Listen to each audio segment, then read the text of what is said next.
want to give all praise, honor, and glory unto Yahweh, Bahasham, Yahweh Shai, Bahasham, Rukwakadash. I want to give double honors to my apostles and elders that came before me that brought me into this truth. This video is going to be called Esau is Being Exposed and Waking Up to the Game. Now, off the back of the entire event that happened in Davos, Switzerland last week, with the World Economic Forum, there's been lots of chatter about a new world order. But there was something that caught my eye on X, formerly known as Twitter. And we want to go into it, that this really cracks me up. Really bringing things to the light and really poking holes into the United States doctrine and calling them out on that bullshit that they be on, man. So let's go ahead and listen to this, and then we're going to come back.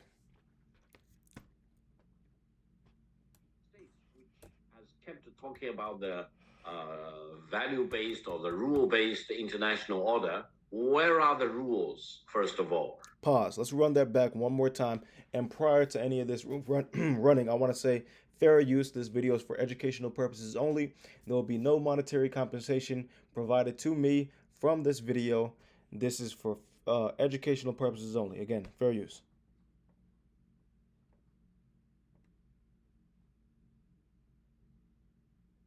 Well, it is the United States which has kept talking about the value-based or the rule-based international order. Where are the rules, first of all? Then they also talked about the values, as if their values are superior to other countries' values. Where are their values? Are their values just a plunge from the top of the mountain into the abyss of the rule of the jungle, for example, to plunder other countries' assets, to disregard other countries' sovereignty and territorial integrity, or to come up with any justification they can think about to seize Greenland from the people in Greenland, as well as from the sovereign country that is Denmark. So don't be fooled by such falsifications and pretenses, for example. They don't even care about international law. They only care about what they believe should serve their own selfish interests. This is probably the darkest moment in the U.S. history. I've called that the history will look back upon this period of time as the beginning of the end of Pax Americana. We are truly living in epoch-making period of time, and whatever you say, whatever you do, will make the world better or worse, depending on what you are doing. And I don't think Mr. Ludwig's remarks in Davos will make America great again. It will reveal the true color of the United States in front of the whole world. You see that one? America, or Babylon the Great, is being revealed in front of the entire world. And look at that. China's calling them out on that bullshit, man. All right? Just hilarious, okay? Let's go to... How beautiful is that? Now, we're going to go to this next video here. And this video just spoke to my soul, man. People are out here going through it, frustrated as all hell. And they're waking up from that American dream and going back to sleep. And now they're in an American nightmare, right? Let's listen to it again. What the fuck are we? Pause. Okay. Again, this is fair use. Educational purposes only, okay? None of this content. Fair use. We doing on this earth, man? What the fuck are we doing on this earth, man? Every day, most of us wake up and go to a job that we really don't fucking like, but we can't really quit because we got to get the money to pay the bills that they pay. What the to pay the bills that they pay? What the fuck is the point of this life, man? We go to grocery stores and buy food that God gave us for free. Why the fuck do we pay for lights? Boy, that's just the way it is. Fuck you. I'm tired of all this that's just the way it is bullshit. This whole fucking system is garbage. America ain't nothing but a big ass fucking plantation, man. A big ass fucking plantation. What the fuck are we doing here? There are days I don't want to be on this earth. And I'm not saying I want to unalive myself and nothing like that. But I'm tired, man. It's like, what the fuck is the point of any of this? To work till we 60, 70 years old? Most of us ain't gonna fucking live to see 50. But we gotta work to maybe retire. Man, fuck you and all that bullshit, man. I don't give a fuck about who president, left, right, and all this dumbass shit. I'm tired of this whole fucking game, man. It's a big ass game. It's a big ass charade. America is a fucking plantation. I don't give a fuck what nobody got to say about it, man. This shit is exhausting. Like, I don't even want to look for another job. I'm gonna walk in there, they gonna ask me, why do you even want this job? Bitch, because I need some fucking money to pay the bills that they tell me is important to pay. Get the fuck out of here, man.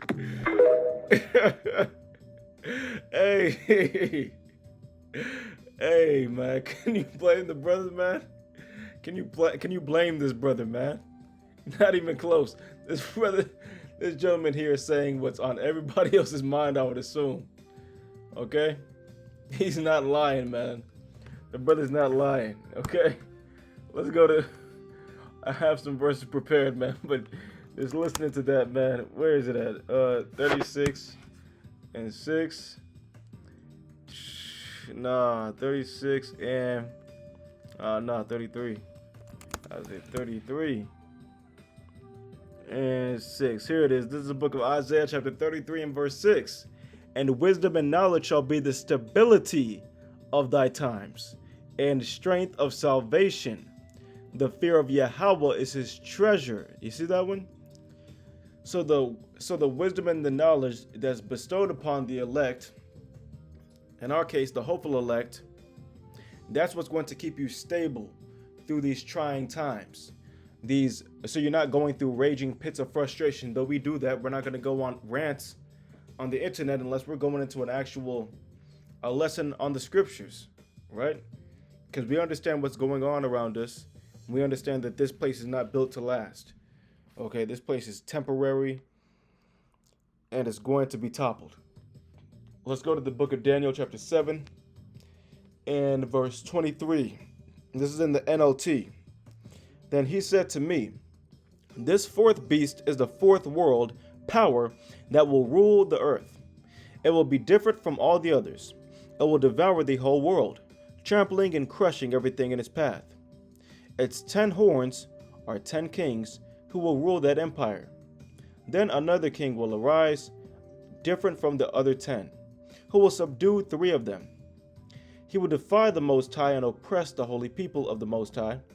He will try to change their sacred festivals and laws, and they will place under his control for a time, times, and half a time.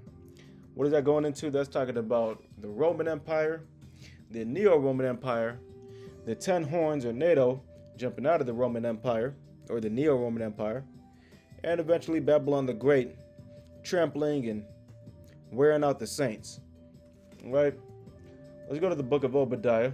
Oh yeah, not only wearing out the saints, but of course, making all kinds of confusion all over the earth. Primarily going into the scriptures, taking the scriptures and perverting them to the point where our people associate the so-called Christian church, the perverted so-called Christian church, with the Bible itself, to where people shun the Bible, as opposed to shunning the disgusting, decrepit doctrine that's being pushed. Right? Let's go to the book of Obadiah 1 and 5 through 7 in the NLT. If thieves came at night and robbed you, what a disaster awaits you. They would not take everything. Those who harvest grapes always leave a few for the poor, but your enemies will wipe you out completely. You see that one? So Babylon's enemies are going to be completely wiping them out. Every nook and cranny of Edom will be searched and looted. Every treasure will be found and taken. All your allies will turn against you. Not only did China, not that China is an ally, but not only did China come up against the United States of America and completely air them out for the hypocrisy that they push and the lies that they tell when they talk about their Western value system and all this other Judean Christianity bullshit that they like to talk about. But Canada, right? What is their prime minister, president, whatever you want to call him, emperor? But Canada's prime minister came out and said essentially that there needs to be a new world order, right?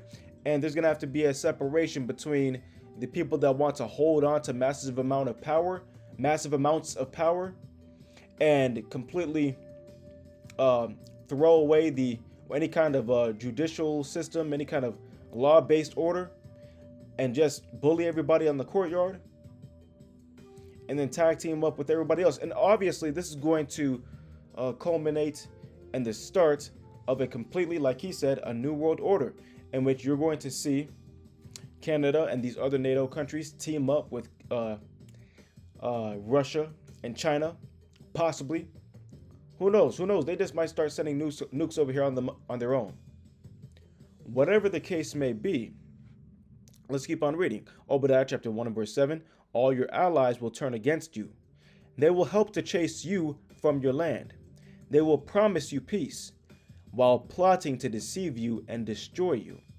Your trusted friends will set traps for you, and you won't even know about it. Just like you saw in that movie, what is it called? Leave the World Behind, a couple years ago, right? Where you saw different plagues hitting the United States of America, whether it be missiles hitting buildings, whether it be paper balls or paper, whatever it is, falling out of the sky, all kinds of different things. Planes hitting the damn, what was it, EMP attack, freaking planes hitting the damn beach, planes hitting the beach, ships losing their GPS tracking capabilities to where they're freaking running into beaches, all kinds of nonsense, man. You're not gonna know what hit you, man. Anyway, let's go to the book of Revelation chapter 17. This is the book of Revelation chapter 17 and verse 15 in the NLT. Then the angel said to me, the waters where the prostitute is ruling represents masses of people of every nation and language. The scarlet beast and his 10 horns all hate the prostitute. You see that one? And you can tell. Like old dude said, let me try to find this cat's name real quick. Canada's prime minister. What a dude's name? Carney, I believe his name is.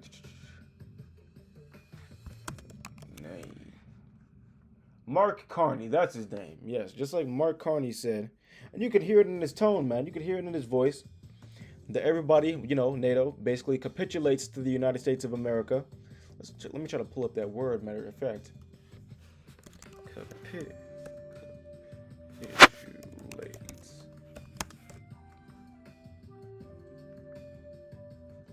Yep, right here. This is the one I want. Yep, can I paste it in here? Yep, look at that. I spelled it wrong. Capitulate. Cease to resist an opponent or an unwelcome demand. Surrender. Yield. Surrender. Look at the synonyms. Give in. Admit defeat. Concede defeat. Right? Kaput or head. Nonetheless, these other countries capitulate to the United States of America. Why? Because the U.S. has the most power. Right? But that's for now. Eventually, these smaller, matter of fact, let's go to it. What is that? Joel 3? No. Okay, good. We're here. Week. Yeah, that's 10? Alright, bet. This is the book of Joel, chapter 3 and verse 10. Matter of fact, Joel, chapter 3 and verse 9. Proclaim ye this among the Gentiles. Prepare war, wake up the mighty men. Let all the men of war draw near. Let them come up. Beat your plowshares into swords, and your pruning hooks into spears. Let the weak say, I am strong. Let the what? Let the weak say, I am strong. These weaker countries are going to need to tag team up against these stronger countries, right? And when I say these stronger countries, I don't even mean any other countries aside from the United States of America.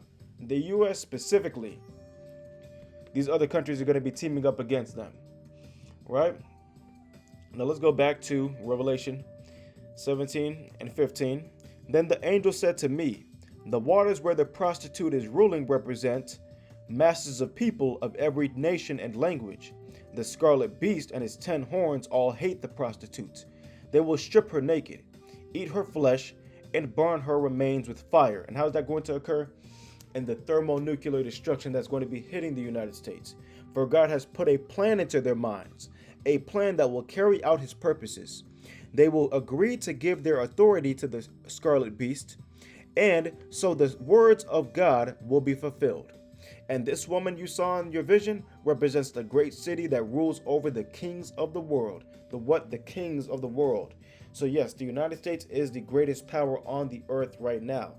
But they know for a fact that they can't just do whatever they want to against Russia or China or another nuclear threat like North Korea, right?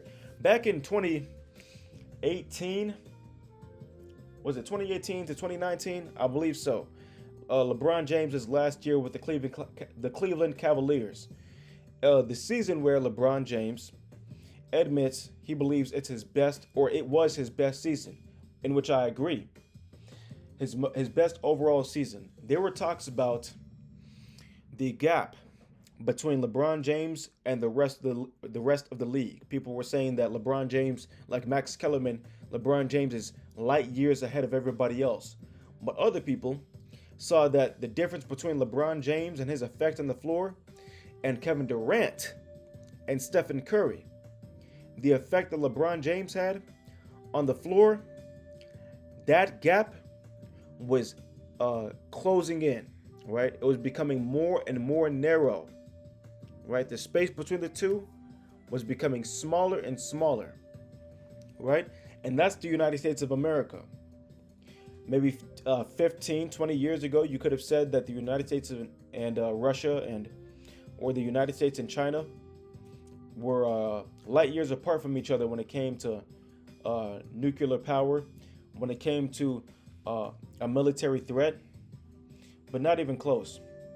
Right now, you could say that they're neck and neck. You can make that argument without a shadow of a doubt.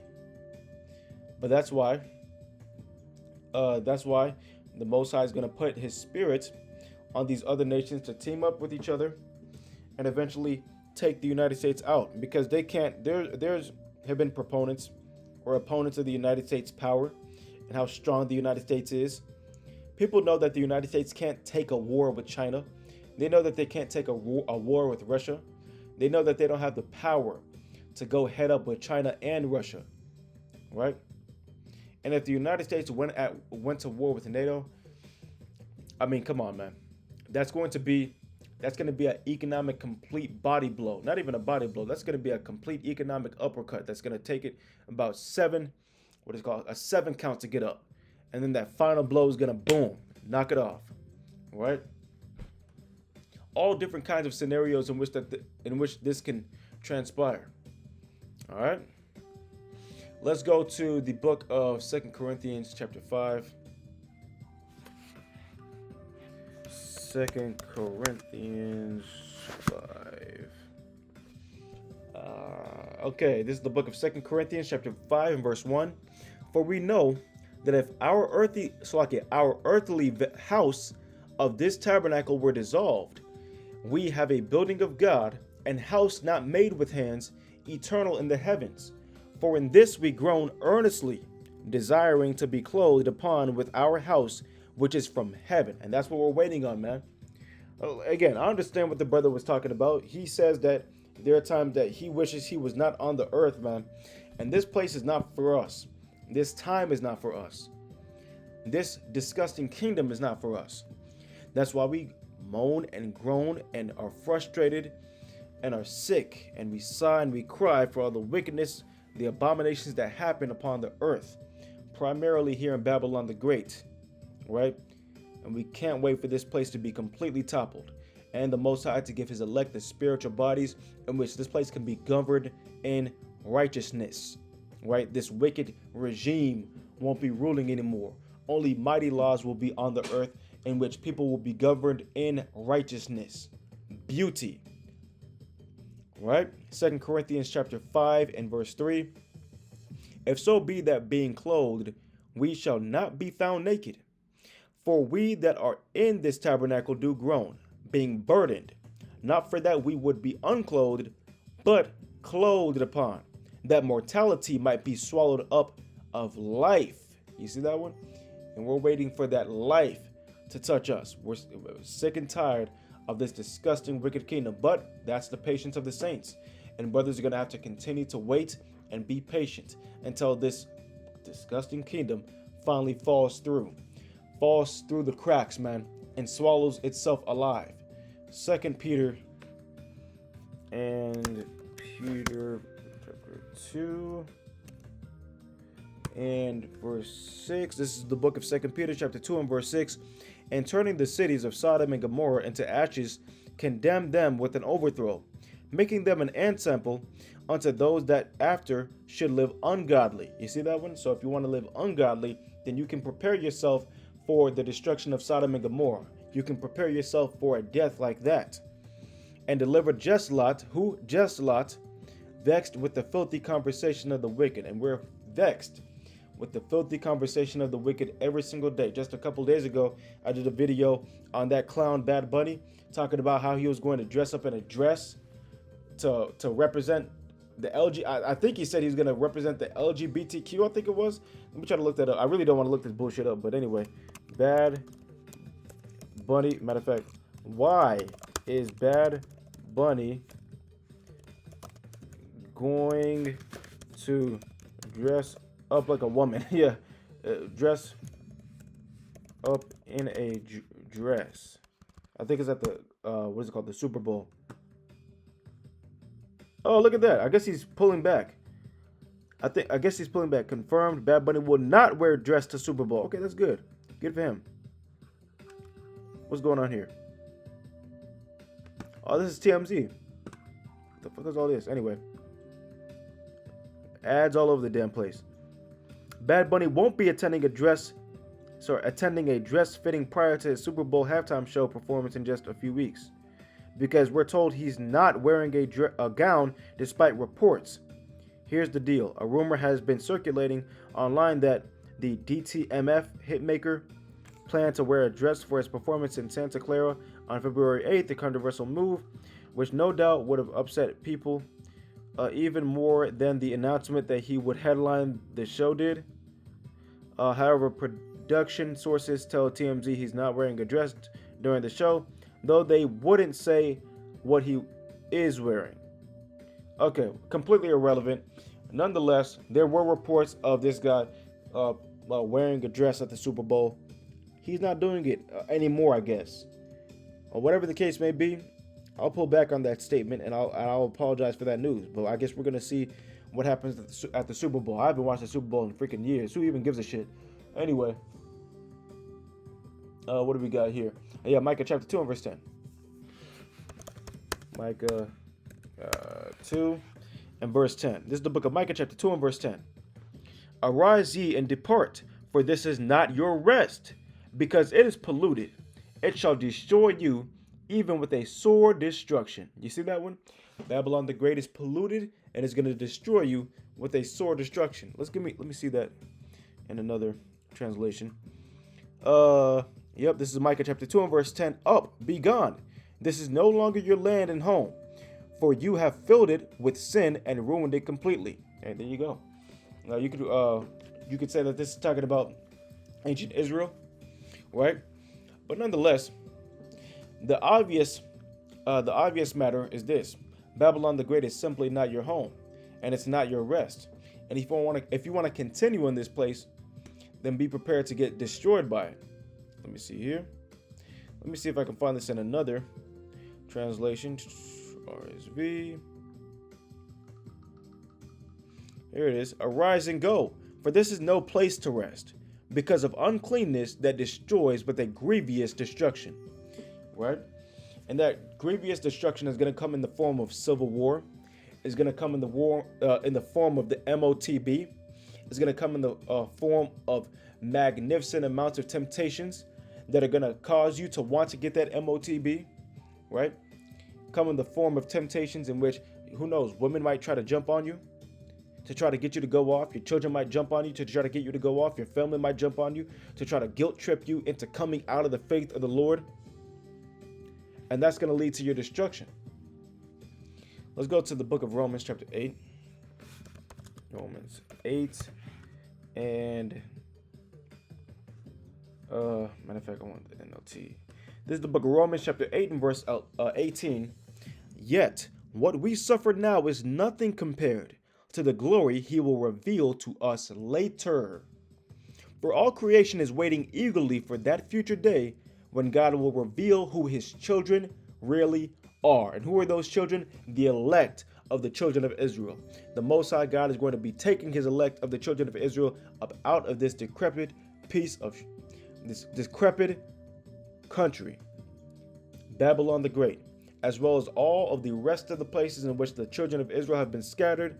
And the Most High is going to be bringing the children of Israel under the new covenant and bringing the children of Israel back into the land, getting those glorified bodies in which we'll never, ever, ever go off, ever. And the rest of the nations are going to be underneath the foot of the children of Israel, as we're underneath the foot of our King Yahushua HaMashiach, as he's underneath the command of the Heavenly Father, his Father, Yahweh. I want to give all praise, honor, and glory unto Yahweh, Bahasham, Yahweh Shai, Bahasham, Ruach. I want to give double honors to my apostles and elders that brought me into this truth. This has been Esau is being exposed and waking up to the game. Lord willing, this is edifying.